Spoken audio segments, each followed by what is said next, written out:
Welcome to the IISS this afternoon. Apologies for the slight delay in starting this program. We are especially delighted to welcome our speaker, Maulana Fazlur Rahman, to the IISS today, especially as he has in the past few weeks escaped 2 assassination attempts against him in northwestern Pakistan.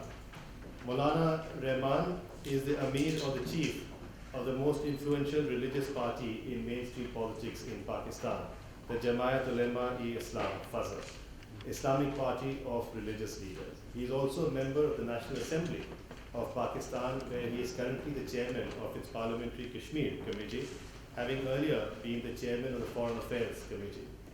He has been a strong contender in the past for the Prime Ministership of Pakistan, and till recently, his party was a member of the current ruling coalition government of Prime Minister Yusuf Raza Gilani. Maulana Fazlur Rahman exerts considerable influence in Khyber Pakhtunkhwa, the former northwest frontier province of Pakistan, and the predominantly Pashtun areas of the tribal border area of Pakistan, key regions for success in the war in Afghanistan. He is also no stranger to controversy within Pakistan or the wider region. In Pakistan, he is considered to be one of the staunchest critics of Pakistan's alliance with the United States and has been critical of both Presidents Musharraf and Zardari in this respect. He has been an outspoken opponent of the US-led war in Afghanistan and a vocal proponent of the Afghan Taliban. He has long advocated the separation of the Taliban from Al-Qaeda in order to work towards a political deal with the Afghan Taliban in Afghanistan. At the same time, he also reportedly opposes any military action against the Pakistan Taliban in North Waziristan. In India, he has also reportedly mediated between opposing factions in his Deoband religious school. All these issues, I suspect, will be raised today at Maulana Fazlur Rahman's first major address on South Asian political and security issues in the UK, titled Peace in South Asia. But before I request Maulana Fazlur to speak, I would like to introduce Professor Qibla Ayaz from Peshawar University to briefly say a few words and serve as an interpreter to Maulana Fazlur Rahman's address at the IISS today. Thank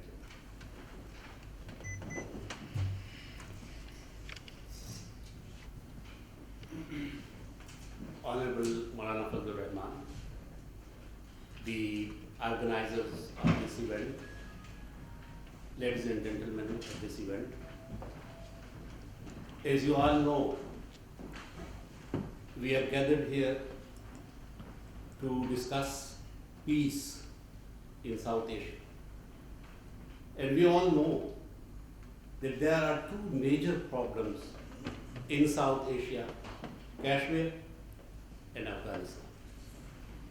And somehow there is no denying of the fact that peace in the globe is somehow related to solution of these 2 major problems afterwards.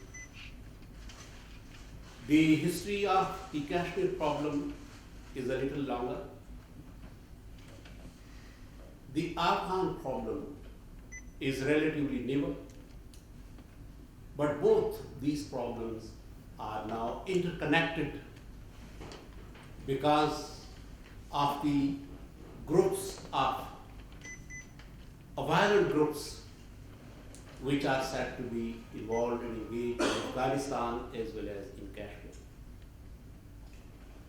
But now there is growing realization that the world should come to end these problems and try to make this world a decent place for living. These are the efforts that first of all we need to understand the problem. And when we do understand the problem, then together we can lead the movement towards the solution of the problem. We are very fortunate that we have Maulana Fazlur Rahman among us, who is a person who can play a very vital role in solution to these problems, because he and his party has historically have great links and influence in Indian area, because of the history of independence movement during the British colonial system. And this party has historically has great relationship with the Afghan different and diverse factions of the society there.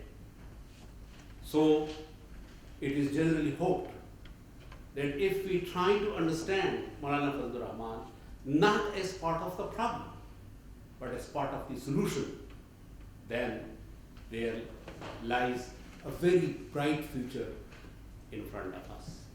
Let us vow that together we can work hard to do something as the responsibility of every individual for the solution of these problems. These were few words which I wanted to present before you as an introduction. We hope that the next few moments will enrich us about this problem. So looking forward to the speech of Maulana Fazlur Rahman. Thank you very much indeed. First of all, expressed his gratitude that IISS has invited me to hear me directly, because it is always useful to have direct contacts instead of knowing somebody indirectly. So it is a very admirable step that I have been invited here to present my views in front of you. Maulana says that I always believe in dialogue, and I believe that in the international context, for the broader interest of the humankind, it is very important that we try to get the problem solved through dialogue and mutual understanding, and this has been policy of my party from the very beginning. And if this realization is expressed by the organization like IISS, then these efforts should be welcomed and these efforts should be appreciated. I, from the core of my heart, appreciate and welcome these efforts.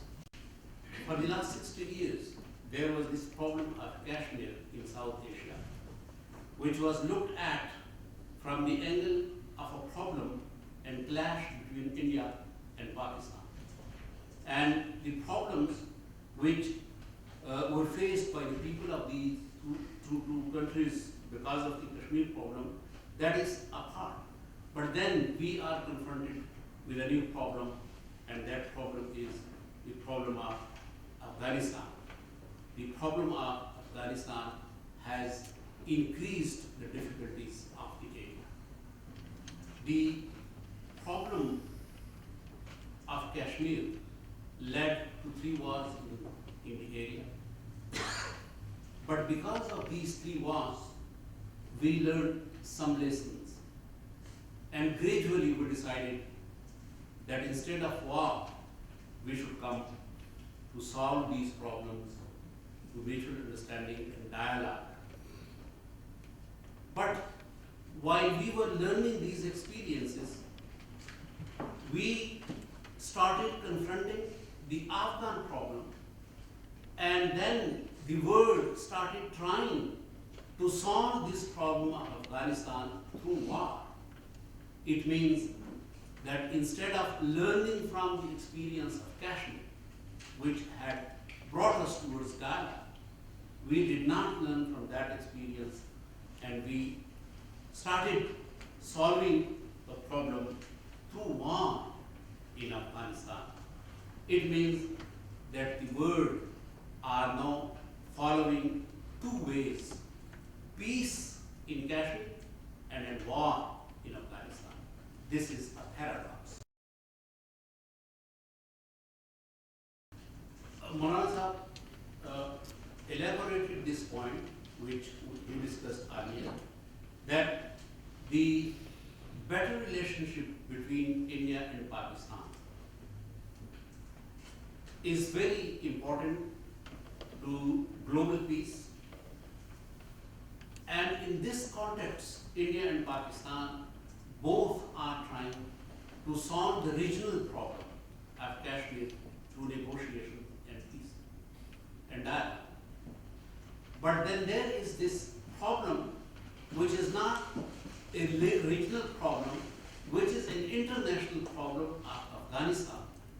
But in that problem, they both consider that use of force is important and is needed for the solution of this problem. So a bilateral problem are they trying to solve through dialogue, but an international problem they are trying to solve through the use of force. We have to address this paradox existing in the viewpoints of these countries. Despite the fact that America considers Pakistan a strategic partner, and because of this, that Pakistan and America are strategic partners, the situation has a great impact on Pakistani situation, but then Pakistan has its internal dynamics as well. Like for example, the FATA, the tribal belt of Pakistan, has very close relationship, family ties with the people in Afghanistan. Now because of the internal requirements, the indigenous requirements of Pakistan, and the global requirements of the world, particularly America and NATO, sometimes these interests do clash between Pakistan and the rest of the country. That actually leads to something very intricate. On one hand, America praises Pakistan's sacrifices. America says that we cannot win this war without the support of Pakistan. But on the other side, America sometimes tells Pakistan that you are befriending the Taliban, you have some sort of internal relationship with the Taliban, and you need to do more. This is actually has confronted Pakistan with a great problem, because if you do not consider Pakistan a sovereign country, and you do not appreciate the internal problems and internal needs of Pakistan, then of course friendship with mutual confidence and trust cannot last. Parliament is the supreme body of the country. Now if one government makes a treaty with another government, that treaty is not a treaty of a political party with another political party, but that is a treaty of the state, of one state with another. This is something which has been generally accepted throughout the civilized world. That is why when there are resolutions of the UN on Kashmir, or for example there is Shimla Accord between India and Pakistan, these things never came for discussion or reconsideration in the Pakistani parliament. But as far as the war on terror is concerned, this problem did come once again for discussion in the Pakistani parliament, and the Pakistani parliament unanimously decided that it should be revisited, it should be reconsidered, and Pakistan should gradually try to withdraw from the old policy. But Pakistan is finding it hard to withdraw from the old policy because of the international pressure. Now this means that international forces are not paying due respect to the Pakistani parliament, which according to Pakistani constitution is the supreme body of the country. After 9/11, there was this war, which is generally termed as the war on terror. Throughout the world, this war was called war on terror, and now on the lips of every person in all channels of the world, This war has been called a war on terror. It is for the first time that IISS has invited a person who from the very beginning has said that this is not a war on terror. Instead, this is a war of a country which is trying to be a unipolar power and which would like to grab the resources of this area, including Central Asia and the Arab countries, to use for their own ends, and to bring the area as well as the surrounding countries and region under its influence.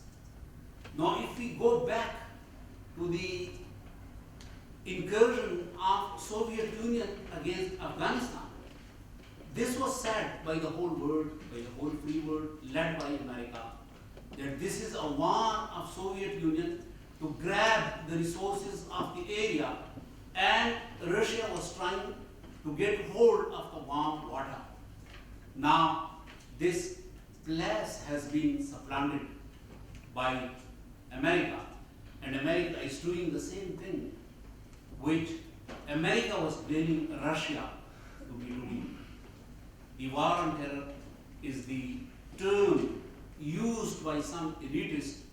It has nothing to do with the million people of the region and the world. Now the world is offering some conclusions and casualties.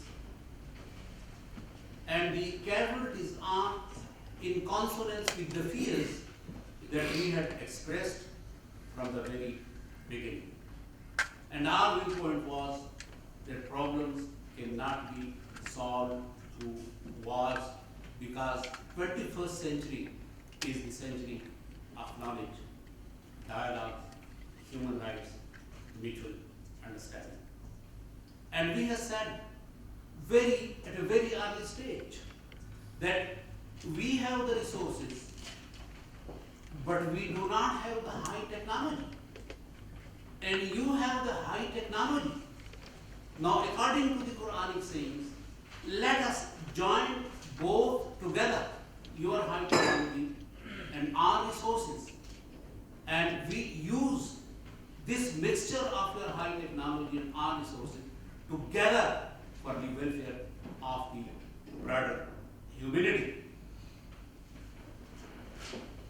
But it is very strange that a person like me, who is generally presented in the media as an old-fashioned person, was inviting the great powers towards peace. But the powers who were supposed to be leading the world into the 21st century, they were bent upon trying to solve the problem through war. In the world, there are two trends. One is the terrorism, the other one is war for freedom and independence. Now, the definition of terrorism is yet to be determined, but the definition of the independence and the struggle for independence has already been defined very clearly and has been respected throughout the history. We had said that this problem cannot be solved through wars. Now the situation is that the cost of the war only for Britain is $6 billion a year expenditure on Afghan war. For America, $10 billion a month. So far, America is under debt of $14 trillion. And America has to go to the House to seek approval of getting further loans, which America will definitely get. But at what cost? At the cost of cut on education, at the cost of cuts on health, on civil amenities, and the living standard of the people. So these problems which are ahead of us, the global humility, our future generations are going to be facing these problems. Now it is high time that major powers of the world and think tanks should once again jointly reconsider the issue and try to come to a peaceful solution of the problem. America's President Obama has said that the solution to Kashmir problem will bring peace to South Asia. We need to take this vision of Obama and to try to see it in a larger context, and that is that America should also reconsider its policies in wider context, and the slogan which President Obama had given during election campaign, change, he should try to be true to his words, and he should try to bring change in the previous policies of America. The Cairo speech of Obama, in which he invited the Muslims towards broader understanding, I was one of those who wholeheartedly welcomed this speech of President Obama, and I again want to be brought on record that the efforts of peace are not limited to me or to my party, but this is the voice of all those who are associated with Pakistan with religious politics. All religio-political parties and the religious institutions, the madaris, the religious schools, which are generally projected in global media as places of terrorism. I bring this message on record that all of them support my vision of peace, global peace, through understanding and through dialogue. And if there is any difference of opinion on reason and difference of opinion with a particular viewpoint, this difference of opinion should not be taken as a support to terrorism. Let us talk with argument and reason, because I believe that ultimately strong argument and reason will prevail. So this is my message to you and all, and let us go into prayers together that one day we should see the world a peaceful place for the entire humanity. Thank you very much. That has been a very wide-ranging, deep set of comments and perspectives. I think the message is one that Douglas is of peace and dialogue, and Maulana Fazlur Rahman has talked about it in terms of both the bilateral dialogue between India and Pakistan over Kashmir and a search for peace in a multilateral framework in terms of Afghanistan. I want to start the discussion by asking one question on this basis of this issue of peace and dialogue in terms of Afghanistan, and that is that where we have seen in the last few weeks and months a search, an early search for a sort of a peaceful dialogue with the Taliban, elements of the Taliban in Afghanistan by President Karzai, which Maulana Fazlur Rahman had mentioned, the High Peace Council and others. My question to you, sir, is to what extent do you think this search for a peaceful dialogue is reciprocated by the Afghan Taliban and the leadership of the Afghan Taliban?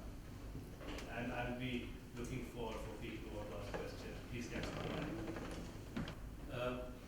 The question of Rai Chaudhary, that there are peace efforts, but what is the response of the Taliban? Maulana Sahab said that as far as my party is concerned, we have no direct links of course, with the Taliban. But I attended a meeting organized by the East-West Institute at Abu Dhabi.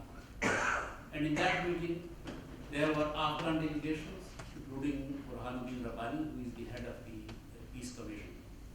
And there were some very influential policymakers from Pakistan. And they were considering all these efforts, how to come towards peace and how to engage a Muslim country which has respect with the Taliban as well as with the West, America, and then try to bring both on table.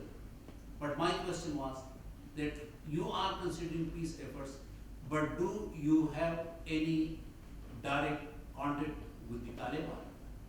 And they said that so far we have not managed to meet any powerful or any person who can give us a nod for peace from amongst the Taliban. We have not met any. So if those who are trying to do these efforts, if they have not managed to get the response of the Taliban, I am at this stage in no position to say that we know what is the response of the Taliban. Thank you. I'm going to take two questions. Then, yes, please. My name is Sarwar. I am the editor of Nation newspaper in London. Maulana Sahab, आपसे कुछ सवाल. Assalamu alaikum, Maulana Sahab. My name is Shazadi Beg. I'm a member of the Institute. Two short questions. One is that you say that your party has no direct links with the Afghan Taliban, but is your party, given its history, not in a clear position, perhaps better than many other parties, to be able to influence the Tehreek-e-Taliban Pakistan, possibly also Sirajuddin Haqqani, and maybe working with people like Maulvi Nazir and Gul Bahadur? Second question is that the constitutional package that the government announced last year for Balochistan has remained unimplemented. There is significant instability now in Balochistan and alarming rise of targeted killings. What steps do you think can be taken urgently to restore the rule of law in Balochistan? When Parliament has passed a resolution, then we should see, and the nation should see, concrete steps towards gradual withdrawal from the old policy. But then Maulana Sahib says that yes, sometimes there are desires, but then there are problems to fulfill those desires. Pakistan has some internal problems because of which we are facing it difficult, but with continuous efforts, we hope that it will happen. As far as the second problem, the question was about the Kashmir problem, that what has been the obstacles in solving the problem of Kashmir.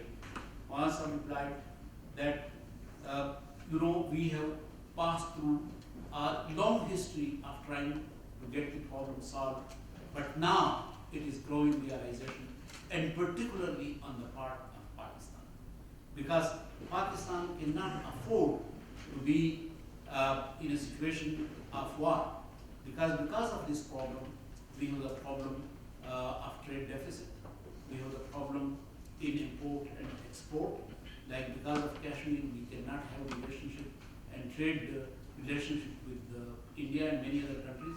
Afghan problem, we cannot have access to the Central Asian markets, and then if we have got any relationship of trade with the developed world, that is based on imports and not on exports.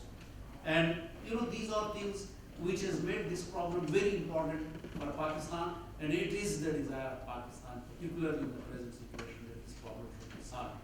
If we fail to solve this problem, this will be a cause of disappointment and disillusionment of the Kashmiris. And then the Kashmiris might take a course which will be harmful to India and Pakistan both. So I think that it is high time that this problem should be solved and solved immediately. Thank you. I'm going to take the last question. I know people will be disappointed, but there is an opportunity to meet Maulana afterwards. Murtaza Aisha.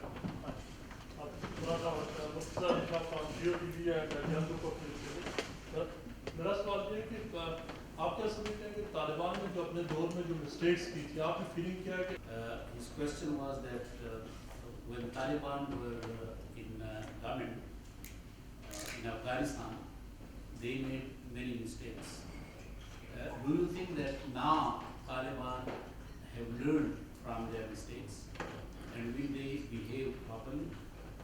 And then Pashtuns is the people who have been greatly influenced and affected during this war between the Taliban and the world.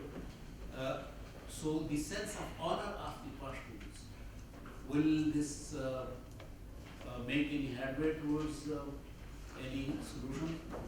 The answer which Maulana Sahab gave was that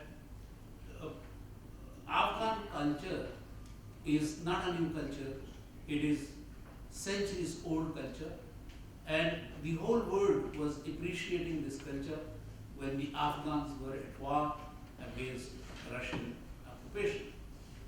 But what happened all of a sudden when the war between the Afghans and the free world led by America started, then they started criticizing the Afghan behavior, particularly the Pashtuns. The problem is, of course, not new. As far as the question is concerned, the Taliban were new, they were inexperienced, they did make some mistakes, but then the world should have worked together with them, and it was a requirement of the global scenario that the world should have helped them to learn from the global lessons, diplomacy and management, good governance. But instead of that, the world was very unfair to them, and they read the Taliban and Al-Qaeda together. It is after a long experience that now the UN is trying to bring a separate resolution for Al-Qaeda and separate for Taliban. It means that now they have come to the conclusion that they should not have been taken together. But mistake has been made. So this mistake needs to be rectified. And now America is trying to come to a peaceful solution. And they say that we cannot win this war, and they need a graceful way out.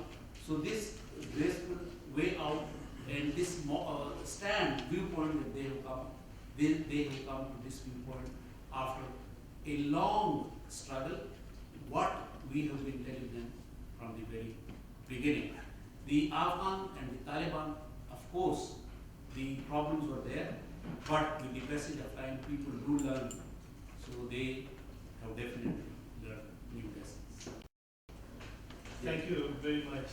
I'm going to end the formal session, but I'd like to thank very much Maulana Fazlur Rahman for coming to the IISS and speaking here. And I hope it will not be another 10 years before you return.